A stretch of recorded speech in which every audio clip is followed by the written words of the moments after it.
ಹೊಸಕೋಟೆ ಅಂದ್ರೆ ಫಸ್ಟ್ ತಲೆಗೆ ಬರೋದೇ ಶ್ರೀ ಕಾಟೇರಮ್ಮ ದೇವಸ್ಥಾನ. ನವಶಕ್ತಿ ಇರೋ ಈ ಕ್ಷೇತ್ರದಲ್ಲಿ ಕೈ ಕಟ್ಟಿದ್ರೆ ಎಂತ ಕಷ್ಟಗಳಿದ್ರು ಮಾಯವಾಗುತ್ತಂತೆ.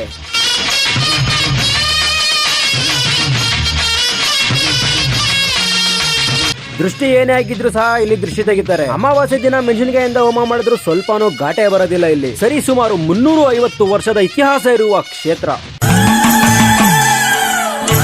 ಸಂತಾನ ಪ್ರಾಪ್ತಿ ಆಗೋದಕ್ಕೆ ಇಲ್ಲಿ ತೊಟ್ಲು ಕೂಡ ಕಟ್ತಾರೆ. ಗರ್ಭಗುಡಿ ಹಿಂದೆ ಮನ್ಸಲ್ಲಿ ಏನಾದ್ರು ಅನ್ಕೊಂಡು ಕಾಯಿನ್ ಇಟ್ರೆ ಏನಾದ್ರು ಆಗೋ ತರ ಇದ್ರೆ ಅಲ್ಲೇ ಇರುತ್ತೆ, ಇಲ್ಲಾಂದ್ರೆ ಕಾಯಿನ್ ಬಿದ್ದೋಗುತ್ತೆ. ಮನ್ಸಲ್ಲಿರೋ ಯಾವುದೇ ಪ್ರಶ್ನೆಗೆ ತಾಯಿಯಲ್ಲೇ ಉತ್ತರ ಕೊಡುತ್ತೆ.